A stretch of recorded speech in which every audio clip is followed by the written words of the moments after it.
Hi, I'm Lori, and I chose to do my myth number 17.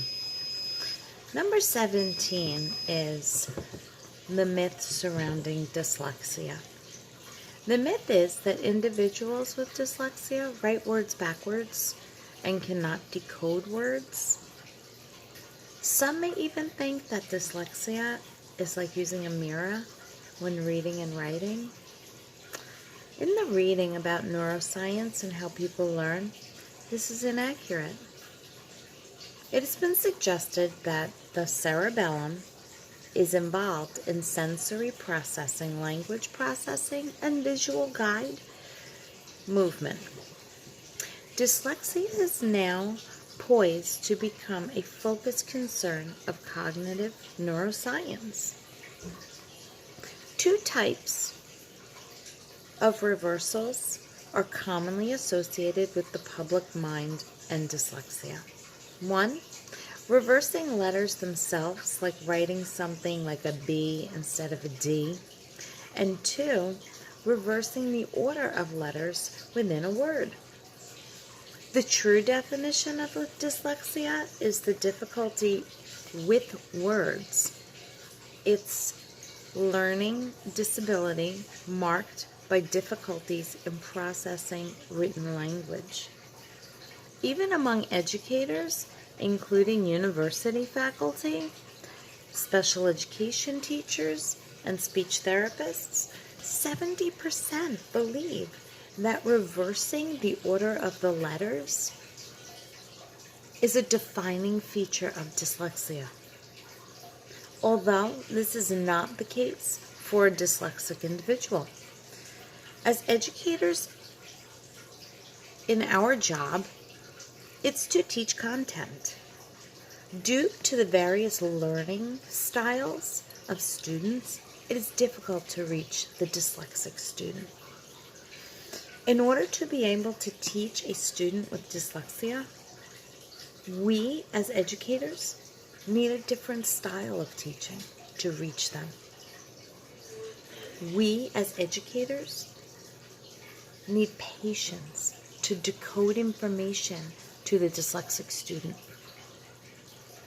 Unfortunately, the curriculum does not allow us to teach two individuals, and each learning style is different.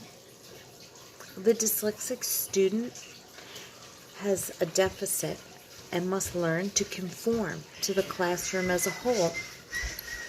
Sometimes this is how the students get lost, frustrated, and learns how to compensate for the deficit.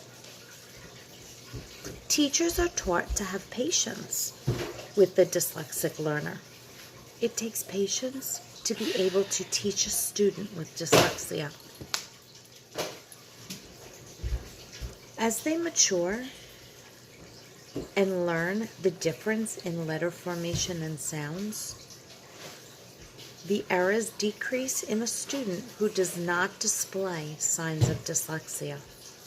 However, the student with the learning disability must be taught in a different way.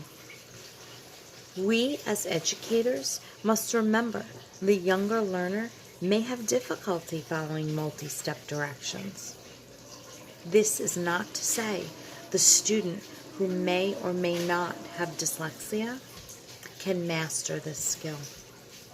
The non-dyslexic student learns how to master the skill sooner. Younger students also tend to have an impulse control problem and risk-taking. So, it's hard to tell the difference if it's age or it's actually dyslexia, since the myth of letter formation is untrue. Dyslexia is also considered more of a learning disability under the heading of a reading disorder. The dyslexic student may find it more challenging to read rather than write. They have difficulty sounding out words more so than when writing them, believe it or not.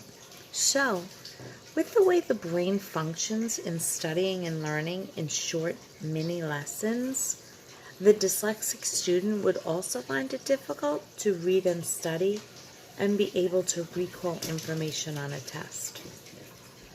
Neuroscience is brain-based learning.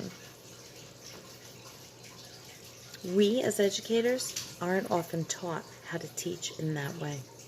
So, neuroscience is abstract to us.